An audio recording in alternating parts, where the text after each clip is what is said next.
Welcome to our podcast, What's Up India. Here, we have light and insightful conversations about energy efficiency and sustainability. So, get comfortable, grab a coffee, and tune in.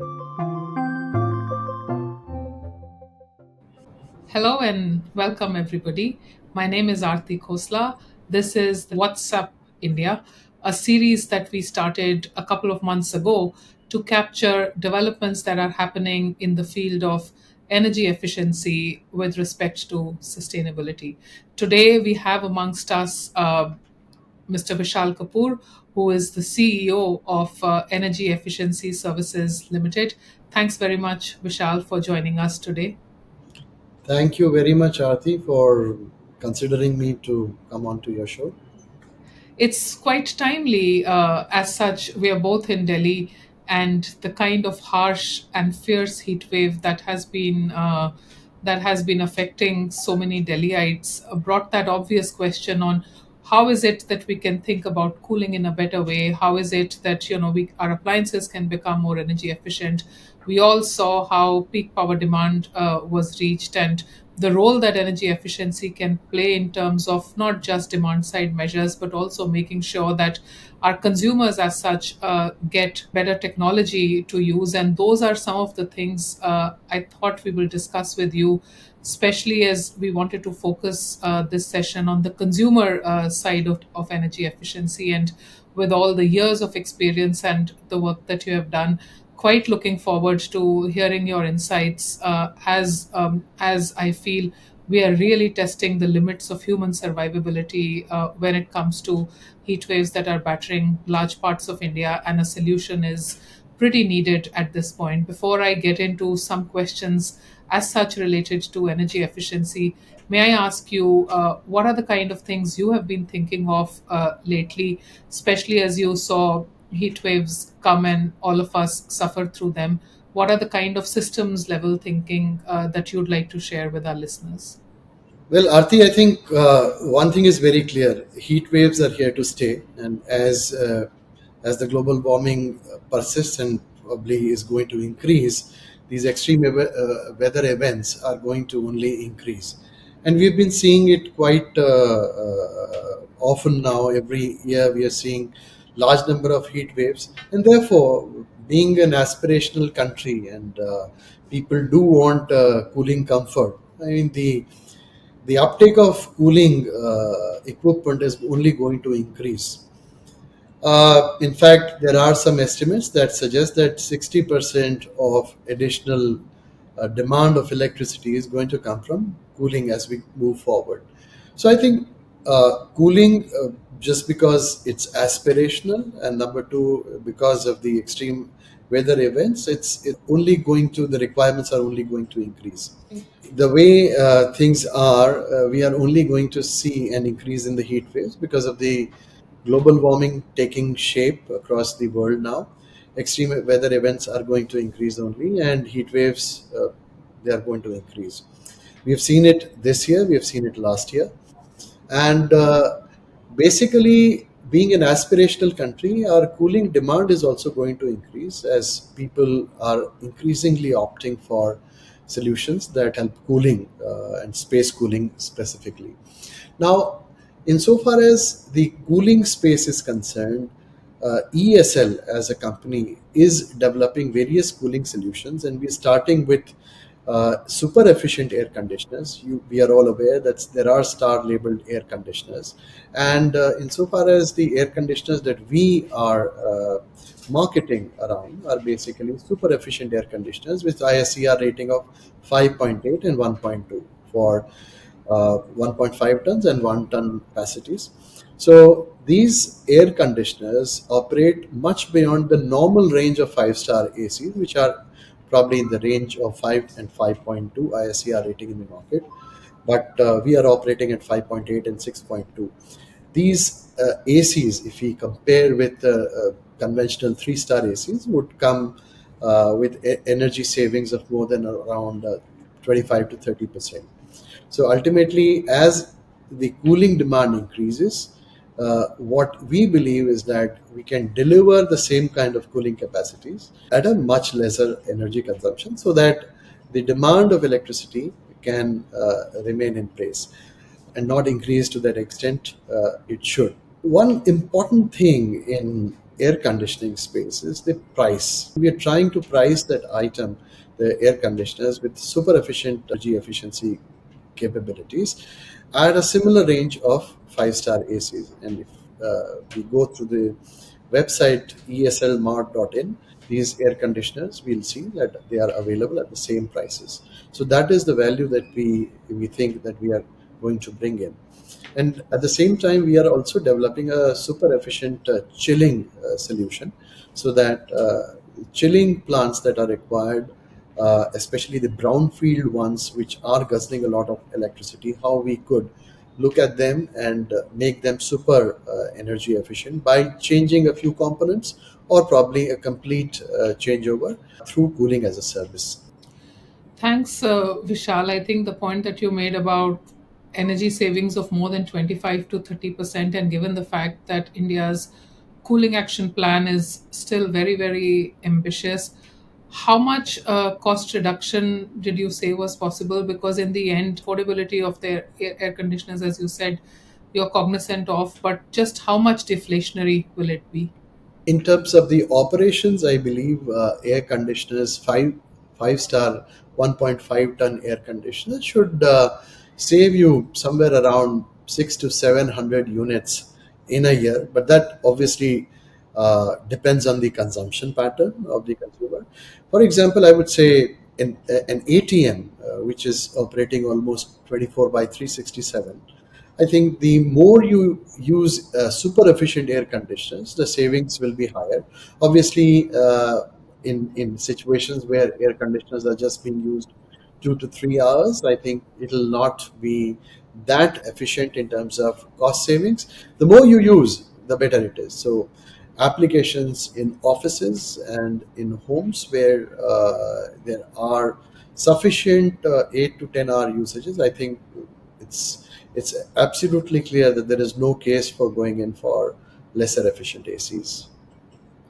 And like you have achieved success in demand aggregation, the LED scheme is one example. Do you think we are also at a point where we need to do some kind of a robust thinking on how air conditioners can be supplied to as large number of people as possible? Is there any kind of such thinking on the systems level where people get energy efficient appliances which are beyond fans? Of course. ESL is currently in the process of developing a scheme whereby we could link energy efficiency with income generation. So, our vision is that every single individual out there in the gig economy should be able to understand energy efficiency and then utilize that concept to market such equipment. We know that Instagram, Facebook, Twitter, and all these social medias, WhatsApps, they are being used tremendously by the young generation. So we are coming out with a program very shortly, in a month and a half or so, wherein every single individual who's out there who may not be very highly educated will be able to access basic concepts on our LMS portal and become somebody called an Urjaveer, an energy efficiency warrior. He would be able to market these products in exchange for a basic success fee for every transaction. So the idea is to bring together the elements of energy efficiency and at the same time increase the income levels of people. So we are trying to operate in that space. Besides that, the regular channel sales and these putting some retail stores, exclusive energy efficiency stores on the ground. This is also what we are working at right now. We have already signed agreements with four such stores on a pilot basis in 2 or 3 states, and we'll be scaling this up as well. So ultimately, we believe that wherever there is a financial incentive, any kind of a policy intervention of the government with a financial incentive should be both necessary and enough to scale up the energy efficiency interventions. The idea about energy efficiency is not that very salient amongst the people. It operates very silently. It does not have that kind of a magnificence. But uh, conceptualizing the concept of total cost of ownership, propagating it amongst the masses, making them understand how operational costs can offset a slightly higher cost of an energy efficient equipment, and linking financial incentives with such a propagation amongst the masses. I think that should be a definite way by which we can socialize energy efficiency amongst the domestic sectors. And we're doing it with a basic principle and basic understanding that as per estimates, I think domestic sector will give the maximum GHG emission reduction per unit of investment.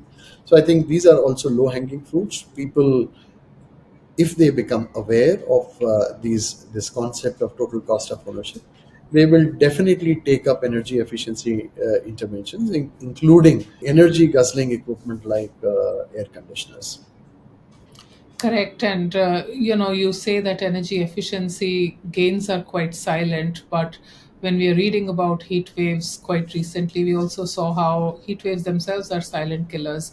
So, you need a good weapon as well to combat the heat waves. And quite sobering that the heat wave in India this time is on an average 1.5 degrees warmer than previous heat waves ever recorded.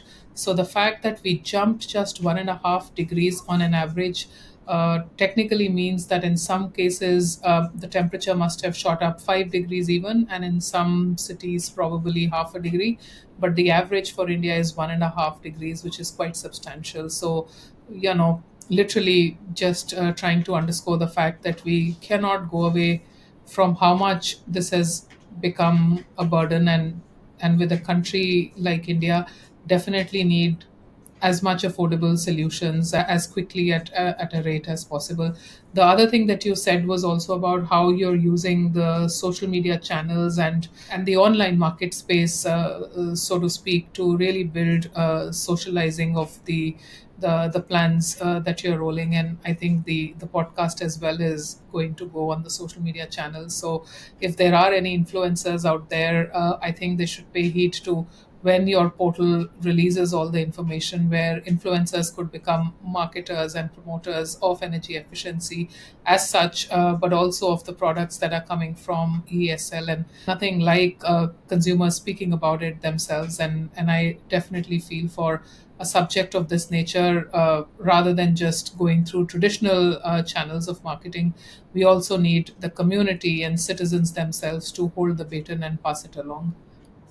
Absolutely. And with the gig economy taking shape in India, I think we are sitting with a lot of people who can socialize it. I mean, I would like to imagine a time when every single citizen of India becomes an Urja Veer and propagates energy efficiency, and at the same time makes it an instrument for a little bit of income generation. And besides that, also we also believe that it's not only individuals but also organizations, government organizations, who when if they start propagating energy efficiency, that is also going to change a lot of things. A lot of things have become static on energy efficiency. We need to start looking at very different kind of ways of propagating it. So, for example, we've just concluded tie-ups with four distribution companies across the country. One of them is already live, and APEPDCL, Eastern Power Discom, in Andhra Pradesh. If you go to their website, they have started advertising the products, energy efficient products, and we are seeing some good traction coming in from there also. And it's just been about 15, 20 odd days. And we are seeing that people are taking interest from there. And as we have already signed three other agreements, they will also be coming out. And we would like to imagine that over a period of time, if all distribution companies and several other organizations which have a very good footprint amongst the masses, digital footprint amongst the masses, I think they can also come on board, I think this can become a solid movement, which somehow we have not been able to do so far, at least in the retail space. Correct, and that's quite interesting. You say retail space, but for some people who also observe climate policy from a wider canvas, energy efficiency always remains the lesser discussed subject for several and many reasons. And the way measures around mitigation and installing solar and wind capacity take precedence, I think we over the years we've forgotten how we must also place emphasis on how much more we first need to conserve what we have. But if there are any more examples of what kind of government institutions could partner with you, or the kind of organizations that are already partnering with you to socialize this concept, I think it'll be nice for our listeners also to just get an idea on who is eligible for that kind of a partnership, what is it that they have to do, where is it that they need to go, and how is it that we can make this initiative quite into a movement. Well, of course, I think there are several institutions that can do this kind of thing, and I mentioned only discoms, but there are various government departments like, let's say, CSC, or for that matter, the DOIT in Rajasthan. These organizations have a large footprint across various places. Railways, for that matter, IRCTC, I think this is a big, this is an organization which has a great digital footprint. NSDL, again, PAN card. There are about more than 6 lakhs people working and making PAN cards. If they take up energy efficiency or propagating energy efficiency and equipments, I think it can easily become a mass movement. So, the strategy for energy efficiency is not merely limited to individuals, but by putting on ground exclusive stores for energy efficiency, which market or which sell only energy efficiency products. Even that, when people start seeing that, okay, this retail store is something that is like an exclusive energy efficiency store, and whatever is sold here is only an energy efficient equipment. We could create some kind of a market, like I often say, it's a market of organic food amongst the overall market of the food market that's out there. So institutions, individuals, organizations that lend legitimacy to various institutions, and we predominantly focus on government departments. So I think if we all come together, then I think it can really become a great help in the cause of propagating energy efficiency. Imagine a time when, let's say, an IRCTC meal tray in a train, people start seeing messages of energy efficiency or energy efficient equipment on the meal tray papers. I think it's something that can really revolutionize this thing, because ultimately the goal in energy efficiency is to spread the message across. It's very important that people should start understanding what energy efficiency is. And if you start seeing these things in various domains, on trains, on institutional websites, on social media, then people will start thinking, in my opinion, as to, okay, what this concept of energy efficiency is about. It's about making things salient when they are not right now. So that is the overall strategy that we look at. Just in the last couple of years, do you have any data which shows how much consumer perception or consumer attitude has changed with the start labeling? And maybe, speak to some appliances at least, even just fans or air conditioners, if not more. Like, have you studied how much the shift has happened in, say, 5 years or more? Institutionally, yes, people are increasingly opting for BLDC fans, railways for that matter. I know that they are shifting to BLDC fans. CPWD as a central organization is definitely shifting to BLDC fans. But if you see the market, overall market of BLDC fans, about 4.5 crore fans being sold in the market, out of which only 12 to 15 lakh are BLDC fans, which is a minuscule percentage. It's a no-brainer. I mean, BLDC fan, where especially where the electricity supply is very reliable, I think there is no case of a conventional fan going forward. For example, a BLDC fan, I can talk about myself. What we have analyzed in our case is that the payback time is less than 1.2 or 1.3 years. And you use fans for, let's say, 10 years. Nobody throws a fan before 10 years. So if you're able to pay back your extra money that you're shelling out for energy efficient fans in 1.5 years maximum on the outside, then the rest of the time, two-thirds energy consumption saving as compared to a conventional fan, you are making a lot of money by saving a lot of costs. So I just gave you an example of BLDC fans, and similarly, I think a shift to induction cooking, induction cook stoves. There is the market is picking up.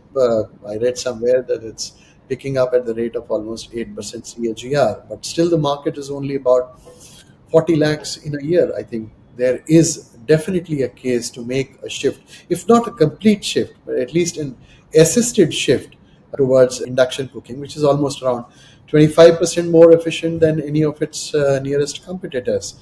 So even if you don't shift completely, at least as an assisted cooking method, and a large number of people are actually doing that. The only thing that is required is telling people that yes, if you make a shift to the induction cooking, you're going to definitely save costs. And I think if you make a complete shift to induction cook stoves, on an average, I believe the nation stands to gain at a national standing about 3 to 4 thousand crores every year, and the import duties and import imbalance because of importing gas, that can definitely go down. And even at a consumer standing, I think the normal cylinders costing somewhere around 800, 900 rupees, and in case if you're using induction cook stove, I think you will be somewhere around 500 to 600 rupees. There is a clear cut case of savings that is coming through. And this I'm saying by discounting subsidies, because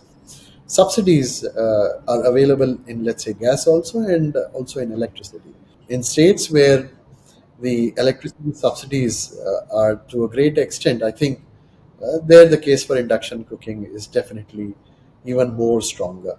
What is required is to make these things very salient outside, and as we make it more and more salient, as people start seeing the concept of total cost of ownership in various places, I think definitely there's going to be a massive shift that we are going to see. Quite interesting about induction cook stoves in that sense. And there has been the Ujjwala campaign. Enough evaluations have been done on how the feasibility is of shifting those who are using traditional wood fired biomass onto natural gas. And here you are talking of actually leapfrogging into induction. And I wanted to understand if you or ESL have also done some kind of feasibility analysis on which kind of people or which target population are best to shift to induction.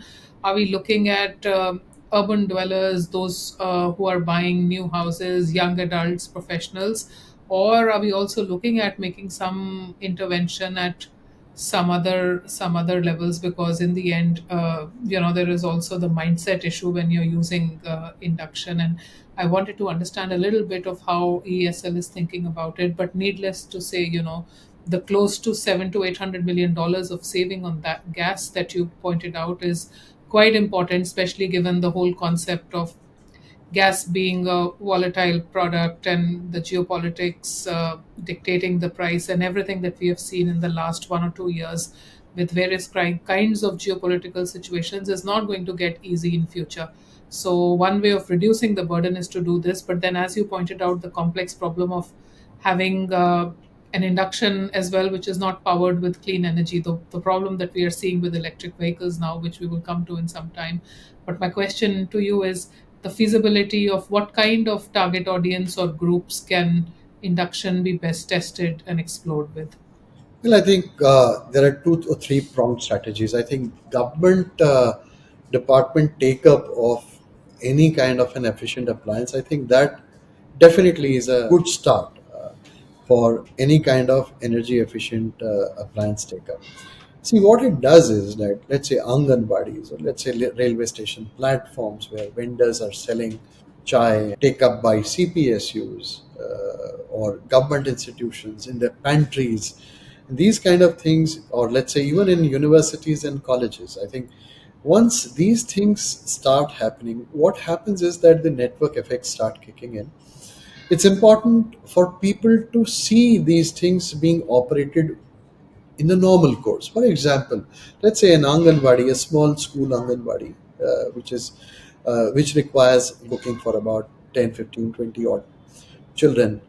If you are able to make that shift, what you're doing is not only making a shift from gas based or any biomass based cooking method to induction. What you're doing is that the the Anganwadi workers, they are also getting adept, or they are getting familiar to this way of cooking.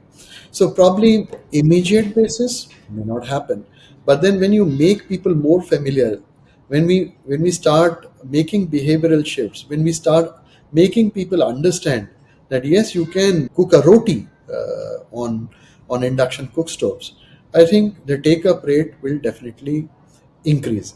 The second part of the strategy is to target, let's say, two tier and three tier towns, probably not rural areas at the start, but two tier and three tier towns. And also, let's say, even tier one towns. For example, today in Delhi, Gurgaon, there are high rises and which come with fitted stoves and gas installed. The only thing here is that, okay, you may not be able to make a complete shift, as I said, but at least a partial shift, at least amongst the four gas burners, you can also use one more single burner or twin induction hob to start getting familiarized with cooking. And many places, I think, we've seen or we've gotten feedbacks that slow cooking on induction gives you as good a tasty food as you would like to imagine on a gas stove or any other equivalent. So I think tier 2, tier 3 cities where apartments are not that prevalent, they will be the first targets. And urban areas, yes, as a not as a complete replacement, but as an additional cooking equipment. I think this is a real latent potential that lies there. Thanks, Vishal, that you spoke about induction cook stoves. I was thinking I'm a personal fan as well of induction cooking, and how much emotional cooking is for people, and how much emotional our food is to all of us. It really feels like a campaign that's waiting out there, especially as our cities are exceeding their carrying capacity. It's not just a matter of solving issues on the transport front or industrial expansion, but also as how much contribution residential consumers can play.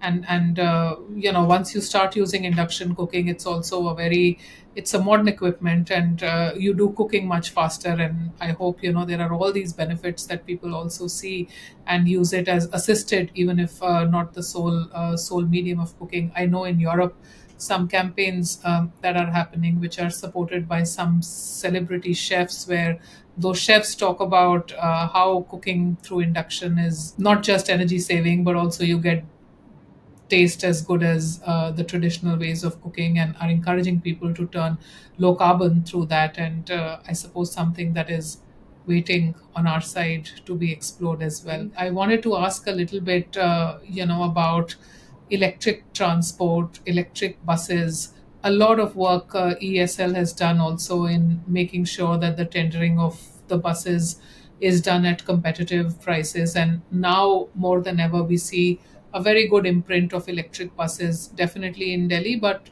you also see in a lot of other cities, all of that is coming up. And I wanted to ask you, what are the successful models or case studies that you want to highlight which others can learn from?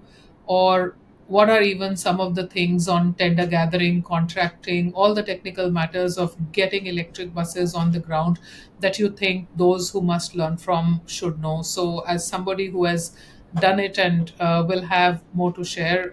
Will be nice to just get some insights and perspectives so the learning curve for others can be shorter. Demand aggregation has played a very important role in electric buses, and we have been doing it in the past and we continue doing it.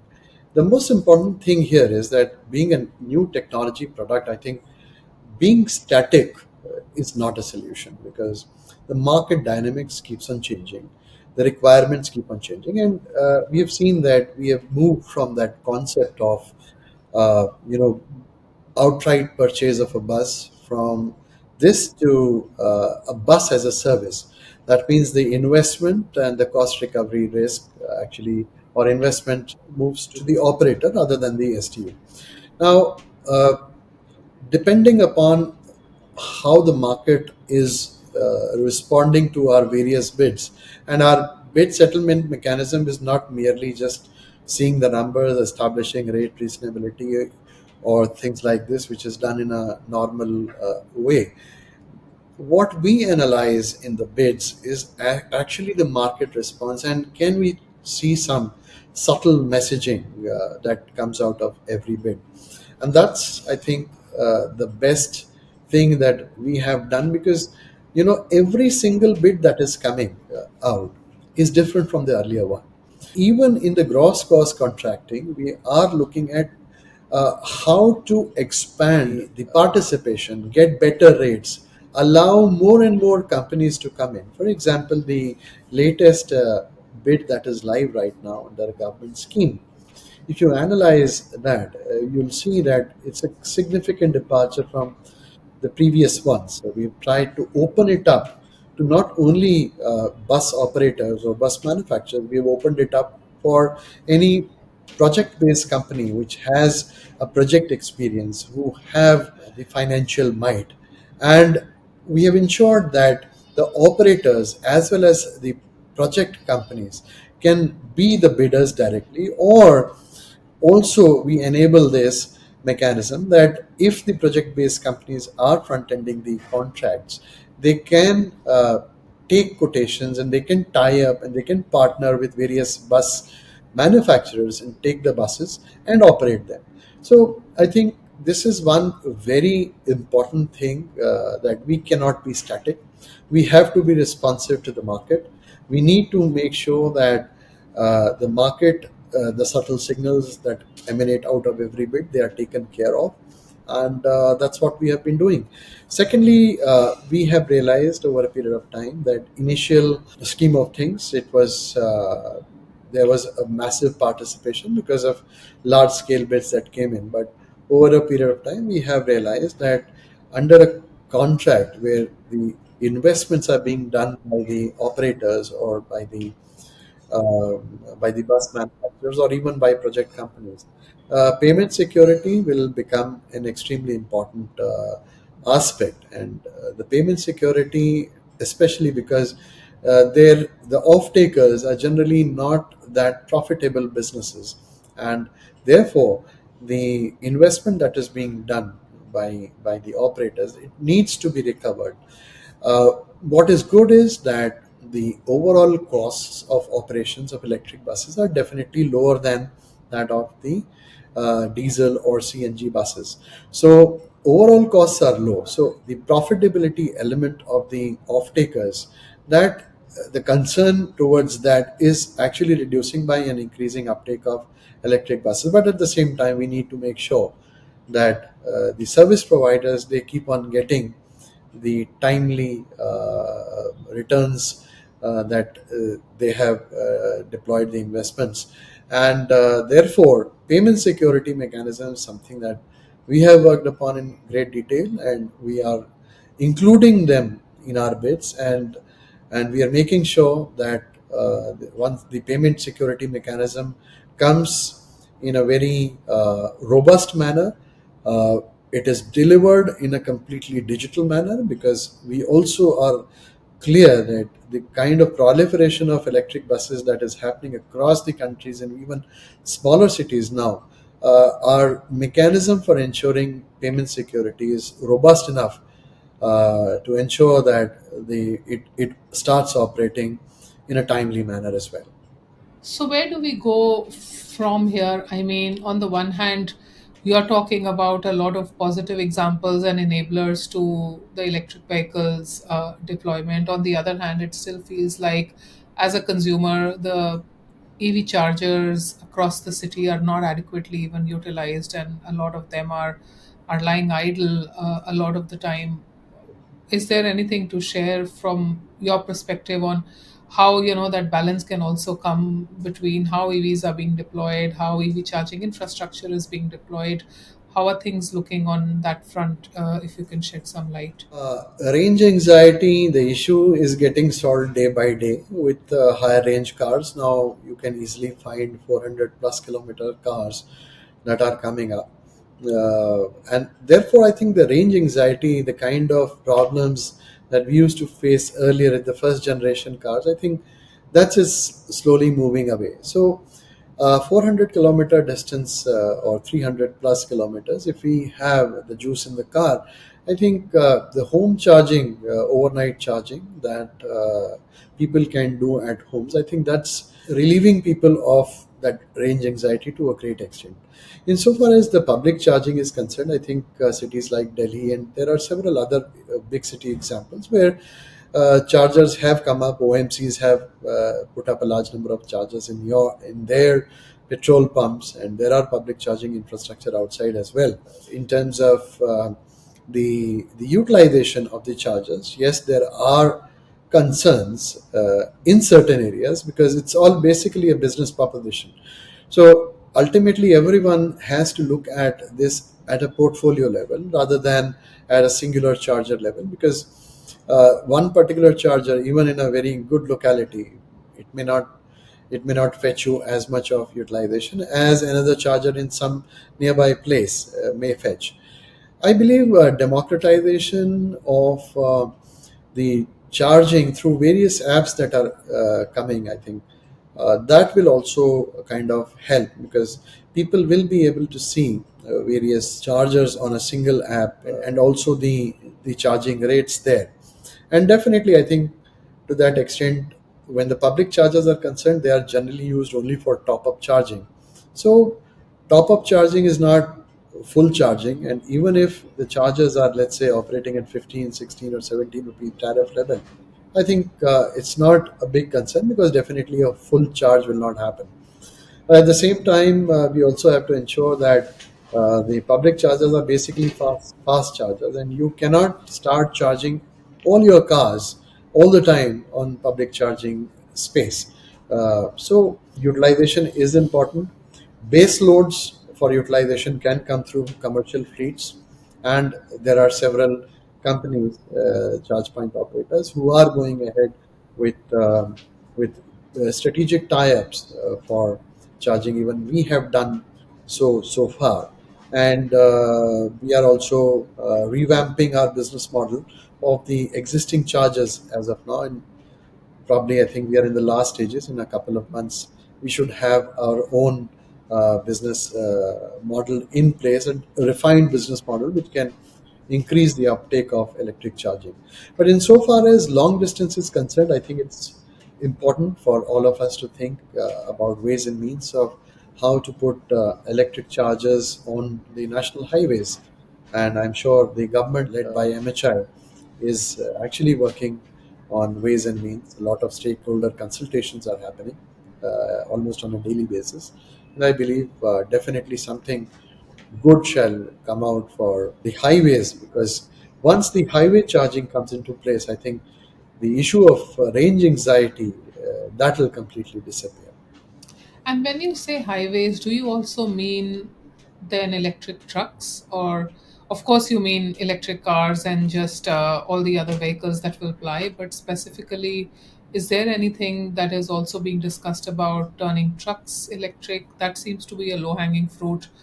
Yes, I think trucks are currently in a more nascent stage. There is some take up happening on electric trucks. The smaller trucks are definitely doing well now with e-commerce companies. We are also trying to do a couple of pilots for 2 or 3 trucks, just to gain experience as to how we can weave a business model around it. On the highways, I think it's extremely important that once the charges come up, I think the electric bus fleets, especially on the pit stops, if they can have some charging facilities during the time when people go, the travelers, passengers go for their food and other things. I think that should be a good utilization time for charging the electric buses to extend their range. And definitely, I think on electric buses, I believe long distance electric buses, if they cross 400 or 500 kilometers a day, this kind of an asset utilization will make the bus operations extremely cheap as compared to diesel and other kind of CNG buses. So I believe charging infrastructure, I think, can come up both in an assisted manner through the government and also on business models. I think we'll have to wait and watch how things shape up over the next 2 3 months. Well, I think you're right. Hectic consultations are happening at the Ministry of Heavy Industries. We hope there is some kind of outcome. But given how you've also previously seen big moments like the LED scheme, the Ujala scheme, it's quite. It feels like some kind of a moment is waiting to happen also for the electric transport sector. That time has come. The need for electrification is pretty imminent. Older technology is older, will continue to stay, but as such, the pioneers of new technology will make sure that it's not just adopted far and wide, but it's also pitched as something which is far more modern and latest as compared to the rest. So let's see where it goes, but definitely it's one area to watch. I know we're also coming to a close. Maybe my last question can be very general, and feel free to respond as you will, but India was talking about the life campaign, the lifestyle for environment campaign, and we've had the new government installed only yesterday and still a lot in the works. But what do you think? At that point, there were discussions that only energy efficiency alone can bring down the requirements for carbon emission reduction by 20%. That's the big role that the Life campaign can play. India has been instrumental in the international negotiations process also to make sure that issues like sustainable consumption and lifestyle consumption get included in the overarching preamble of how the world looks at climate action and carbon emission reduction as such. But where do you think is the Indian mindset on campaigns like lifestyle for environment? Is it more for the government to do? Is it more for citizens to do? Is there something that is missing in the joint partnership or bhagidari as we call it? But where is it ultimately that the rubber will hit the road? Because it will not be able to be driven by just one side, and it has to be like a push and pull strategy. But it always feels that, especially when we talk of energy efficiency, some other things take precedence, and we kind of leave energy efficiency where it is. But we've come to a point where no longer can we not ignore it, but it's also not in our interest to ignore it, given how we are staring into the climate crisis. So I wanted to pose that question around lifestyle, behavior change, government's life mission, and allow you to have the last word. Arti, if you go back to the earlier part of our conversation, I mean, whatever I mentioned to you is basically a step in that direction. It has to be a movement. Lifestyle for environment has to percolate amongst people, and that's why on the energy efficiency part, as an institution which has come out of a government intervention, I think it is our role to promulgate energy efficiency across the country. And that's why the concept of jan bhagidari, when I talked about the gig workers, I mean, being able to understand what energy efficiency is and link it with their own income generation, these two are very powerful tools to make people understand that yes, energy efficiency also means cost efficiency, and it can also be used to as a means for income generation. I would like to imagine a time when we have maybe a lakh or 2 lakh or 10 lakh people associated with EESL, who are their energy efficiency warriors.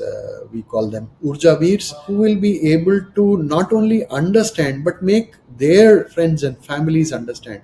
Basically, a kind of a network effect we would like to leverage, and that actually emanates from the idea of lifestyle for environment. Whenever we have been talking internally, speaking to various senior government officials, taking their opinions about these things, and that is why this strategy of Jan Bhagidari we are planning to start very shortly, and we sincerely hope and feel that the amalgamation of energy efficiency, total cost of ownership as a concept, and generating a means of income to the gig workers, I think that will definitely to help us in socializing the lifestyle for environment movement amongst masses, and at the same time ensure that the concepts of energy efficiency gain traction amongst the the entire population.